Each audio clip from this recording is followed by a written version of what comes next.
Jean-Pierre Foucault, né le 23 novembre 1947 à Marseille, en France, a grandi dans une famille de la classe moyenne de la ville portuaire animée, où le bruit de l'océan se mêlait à l'agitation des marchés aux poissons.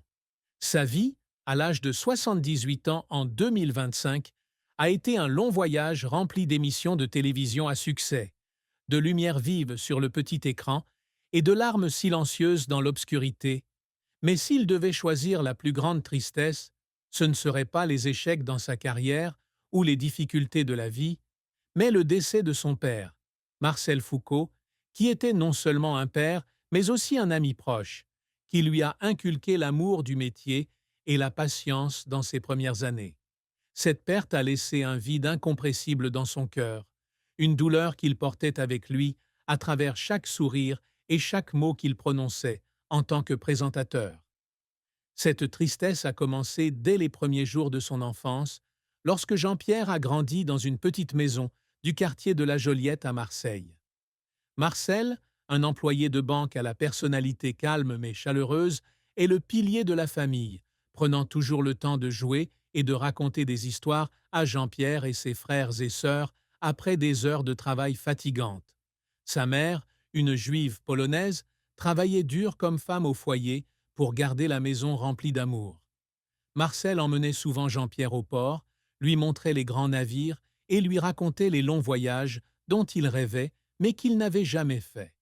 Pour Jean-Pierre, son père n'était pas seulement un nourricier, mais aussi une source d'inspiration, qui lui a appris que la persévérance et la gentillesse seront toujours payantes. La mort de Marcel est survenue en 1989, lorsqu'il est décédé d'un accident vasculaire cérébral soudain alors qu'il se reposait à la maison. Jean-Pierre a alors 42 ans, au sommet de sa carrière avec l'émission Sacrée Soirée sur TF1, l'une des émissions de divertissement les plus populaires de France. Il se souvient de ce jour où il tournait à Paris et a reçu un appel téléphonique de sa mère. Sa voix s'étrangla lorsqu'elle annonça que son père s'était effondré dans le salon et était mort. Jean-Pierre a lâché le micro et s'est précipité vers Marseille sans un mot pour retrouver son père, se reposant dans la maison où il a grandi. Il s'est agenouillé à côté de son père, lui a tenu la main et a pleuré, non seulement à cause de la perte, mais parce qu'il s'est rendu compte qu'il n'avait jamais assez remercié son père pour toutes les années qu'il avait sacrifiées pour lui, depuis lui apprendre à faire face aux difficultés jusqu'à toujours croire en ses rêves.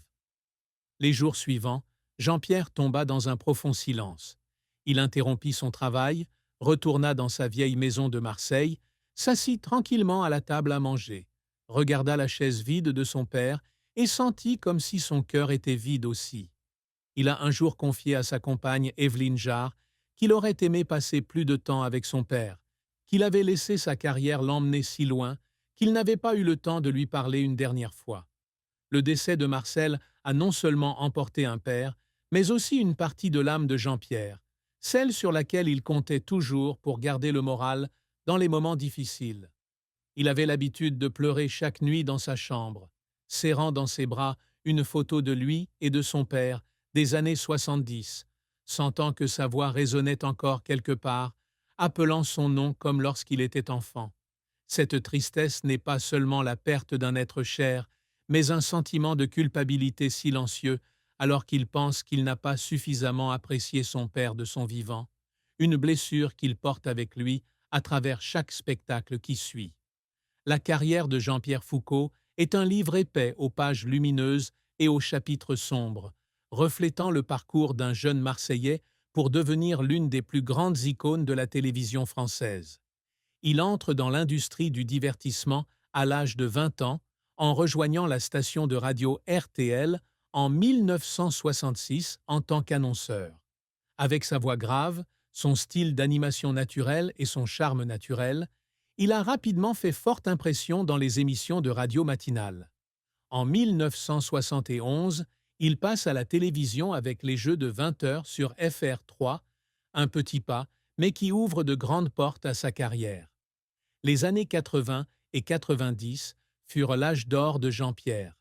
Il fait sensation avec Sacrée Soirée, 1987 à 1994, sur TF1, une émission de divertissement du mercredi soir, devenue un phénomène culturel où il invite de grandes stars comme Patrick Bruel, Mylène Farmer et Alain Delon, divertissant des millions de téléspectateurs français.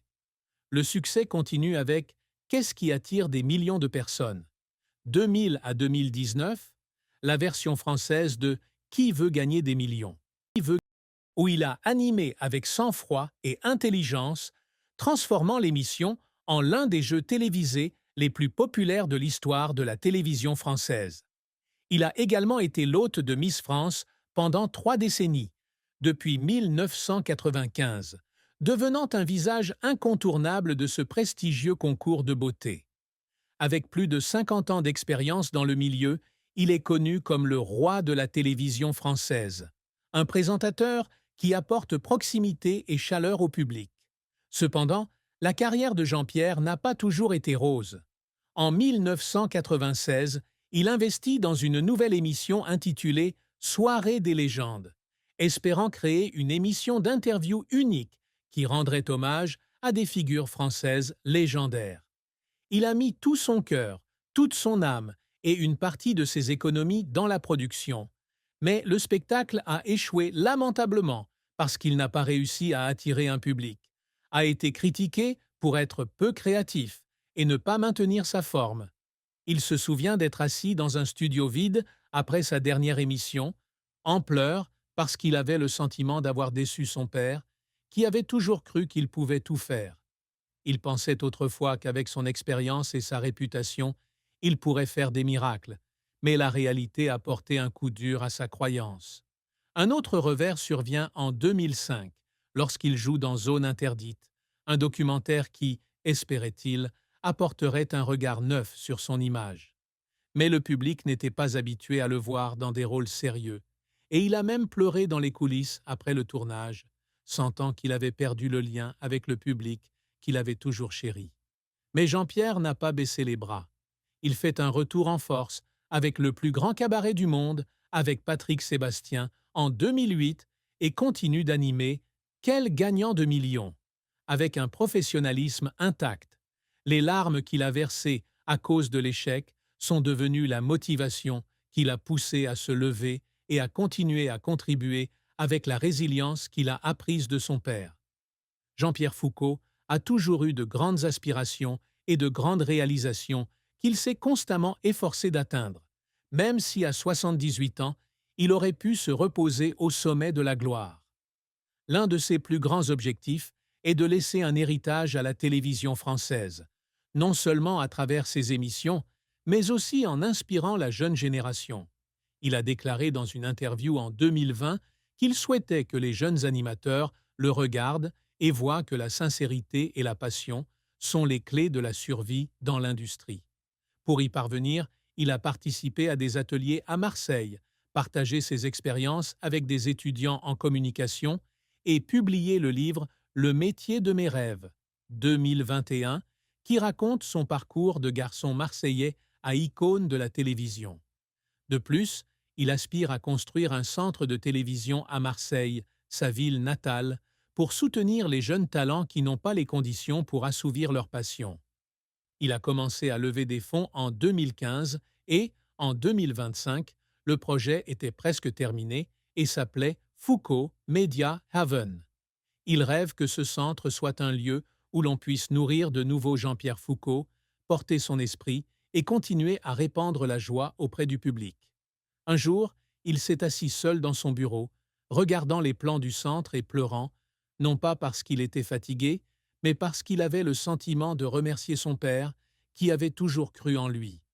Un autre objectif est d'accueillir Miss France pour la dernière fois en 2027, lorsqu'il aura 80 ans, en guise d'adieu au public qu'il aime depuis des décennies.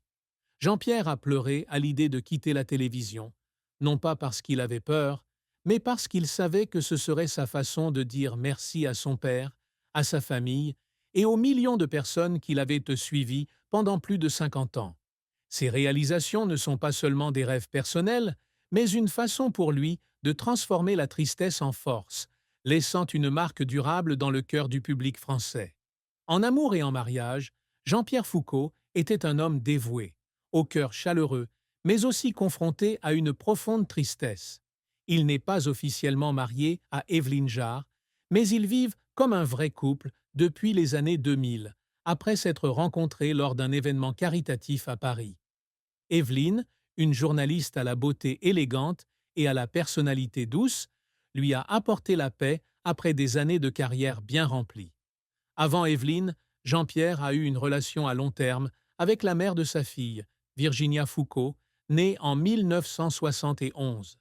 Bien que l'identité de la mère de Virginia n'ait pas été rendue publique, la relation a duré de la fin des années 60 au milieu des années 90, mais s'est rompue parce qu'il était trop concentré sur le travail, le laissant avec des regrets de ne pas avoir passé assez de temps avec sa famille. Jean-Pierre a dit un J